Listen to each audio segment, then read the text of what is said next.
If you think that was a great performance, then yeah, but I could finish Josh Emmett in my sleep. I just beat Robert Whittaker, one of the greatest fighters ever. Yes. I heard Ben Askren said he'd come out of retirement to fight me. Hey everyone, welcome back to Inside the Cage, where we bring you the latest and exciting updates of UFC.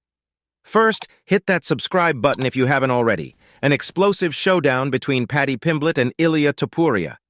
Guys, you wouldn't believe the beef between Paddy Pimblett and Ilia Topuria. Certainly these two champions were at each other's throats. In simple words, a constant feud. And even they had some intense face-to-face arguments. This is the reason. They bring so much entertainment to the UFC world. Nowadays, things have bubbled down a bit and their feud has been put on the back burner. Well, it seems like they're at different points in their careers. Topuria is a top contender who wins over Josh Emmett, and it might just earn him a title shot. On the other hand, we've got Paddy Pimblett, who's still a prospect in the game. He went through a controversial and intense battle with Jared Gordon. While he's not quite at the same level as Topuria right now. But hold on. Pimblett, or should I say the baddie, had something to say about it all.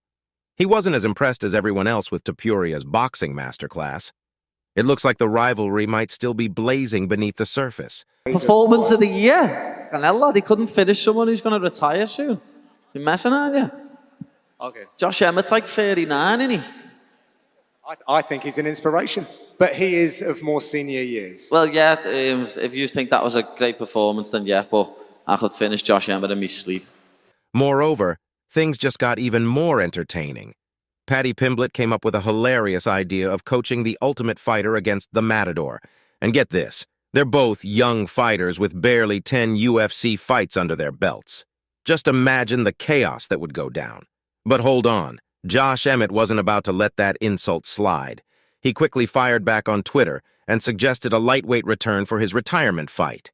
Now, if fate plays its cards right and Pimblett versus Emmett happens, the baddie better be ready to tuck that chin in. Damn, it's moments like these that make the fight game so much fun. Mark your calendar, fight fans, it's going to be one heck of a ride. Plessis talks title fight delay. Here, it looks like Israel Adesanya's attempt to taunt Dricus Plessis into a short turnaround fight at UFC 283. But guess what? It didn't quite go as planned. Let me be honest, he faced off in the cage at UFC 290 earlier this month. Now, there is no chance for them to step into the octagon. Whereas, Adesanya is all set to defend his middleweight title at UFC 293 in September, but it won't be against Plessis. In an interview, Plessis talked about his big win and his plans moving forward. And from what they discussed, it doesn't seem like challenging Adesanya on the champ's timeline is on the agenda right now.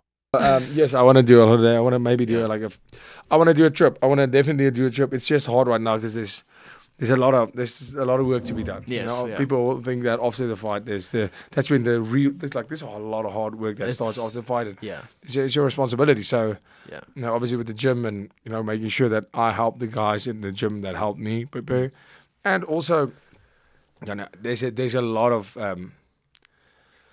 responsibilities to take care of in terms of media, in interviews, Yes. all that kind of stuff. But it's great. It's great. But I'm definitely gonna have to go on a little holiday. I've been active. Yes. We've been active. We've been very, very, very active, fighting the whole time. Yeah. Actually, and you need to celebrate these moments.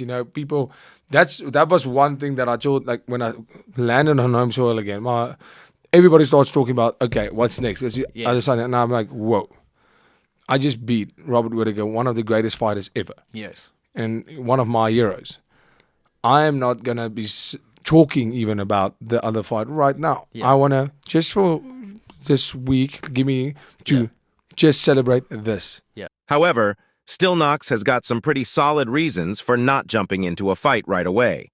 He's talking about needing a whole week just to shake off the jet lag from traveling between South Africa and Las Vegas.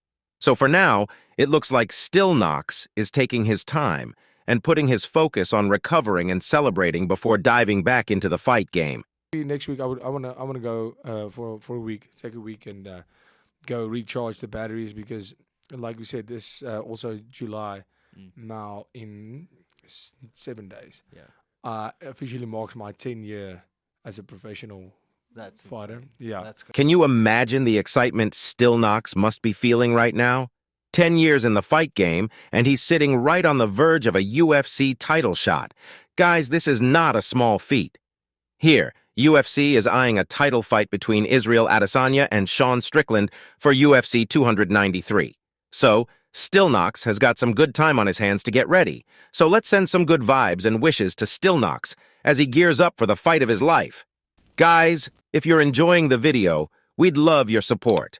Just hit that subscribe button to motivate us to bring you more exciting content. Jorge Masvidal calls out Askren, Diaz, and Paul for boxing fight. There is an ultimate drama that continues with Jorge Masvidal in combat sports. After Ben Askren called him out for an MMA fight, Jorge is like, sure, why not? Guys, just check his determination, but how about a boxing match instead? He's got his sights set on boxing, not just Ben Askren, but also Nate Diaz and even Jake Paul. He is keeping his options open. You know, it's been a bit of a rough patch for Masvidal against Gilbert Burns. Later on, he took off his gloves and retired from the fight game. So despite his retirement, people are still eager to see Masvidal back in action. During an interview, Masvidal dropped some hints about what could tempt him to return. I always loved boxing. I always wanted to do some boxing matches. Yeah, I could do it back for a boxing match, you know. Hey, that would be amazing. And obviously, I heard Ben Askren said he'd come out of retirement to fight me. I was like, boxing or MMA? He wanted MMA, but for his sake, I'd do it boxing so I can't knee him in the face. It's illegal. Duh. Come on, man.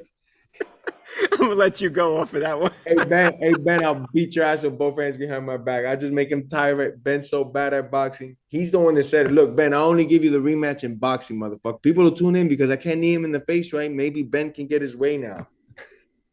I love it. Jorge, thank you, brother. I cannot wait. Ben, kiss my ass. You coming out of retirement. I'll send you right back in there, motherfucker, this guy, bro. Do you remember an epic moment in July 2019 when Jorge Masvidal pulled off that insane 5-second knockout against Ben Askren with that flying knee? It was a history in the making. Ever since that knockout, Ben Askren has been itching for revenge and calling out Masvidal for a rematch in the MMA world. It's like he's got a score to settle and he's not backing down. During his interview, Masvidal dropped a little bombshell about the possibility of him taking on the winner of the Paul versus Diaz fight. I don't plan on fighting anybody anytime soon, but maybe like in a boxing match, I'd come on and just smack Nate up later on in life or something like that. If he could get by Jake or something, I'd smack him up real quick. Maybe me and Jake something in the future. I don't know, man, but as of right now, I'm just doing the promoting thing, bro. Moreover, he also set his sights on another champion. He is none other than the legendary Nate Diaz. This is one of those epic matchups that fans have been dreaming about. Guys, it's a whole clash of worlds, and it's got the fight world buzzing with excitement. Covington gives welterweight alert to Makhachev. Once again, Colby Covington is here with his bold statements. As you know, he's never one to shy away from speaking his mind. That guy just loves running his mouth, and teasing other fighters seems to be his favorite pastime. And right now, he's got his eyes set on Leon Edwards. Simply interesting.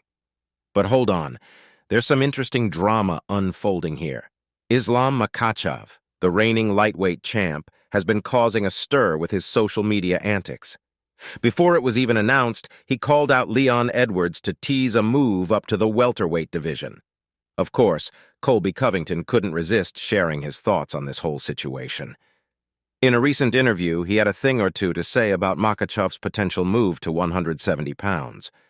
Let's be honest, now that he's talking that, he's having his manager tweet from his account, he might have to come up someday. Like, now you're talking a big game, There's already one fraud at 155 that got exposed, Dustin Poirier. We were supposed to fight. We were lined up. That's why this been taking forever for me to get back in the octagon. But he's a pussy. He's scared. He talked a big game. I'm going to come to 170. I'm going to do this. Oh, it's on site when I see you, Colby. Oh, blah, blah, blah. But then when it was time to sign contract, he was afraid. So same goes for Makhachev. Keep that same energy. You keep acting like you want to come up to Daddy's division, Colby Chaos Covington's division. Then you're going to get smacked in the face and you're going to get sent to your little daddy Khabib, and you're going to have him come out, and he ain't going to do shit about it either. So what do you think?